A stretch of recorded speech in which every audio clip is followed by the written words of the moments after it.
Welcome to Kenton's videos. Enjoy the video.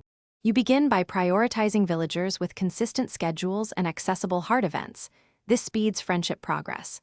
Visit them morning or evening, give 2x weekly gifts, and double on birthdays to maximize gains.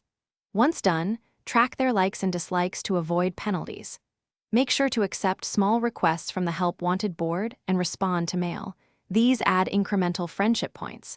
By starting strategically and acting daily, you convert routine actions into reliable relationship gains. Now deepen bonds by timing interactions and increasing gift value. Higher quality items and cooked dishes give bigger boosts, so craft or buy favorite goods. Visit on heart event days and coordinate festivals to trigger cutscenes that unlock new dialogue and quests. Once you hit 8 hearts, present a bouquet to start dating. This is a commitment step, so ensure you're ready. Make sure to vary interactions, talk, gift, and help to prevent plateaus and keep the relationship progressing steadily.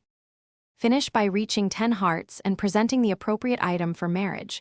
Once married, adapt to spouse schedules and complete home upgrades to unlock shared benefits. You should assign chores and arrange the house. This affects daily routines and spouse dialogue. If something breaks, like a missed heart event or gift misapplied, reload the latest save or check calendar timing and festival triggers. Make sure to back up saves before big choices to avoid losing progress, and repeat the sequence. Thanks for watching. Consider subscribing if we helped you.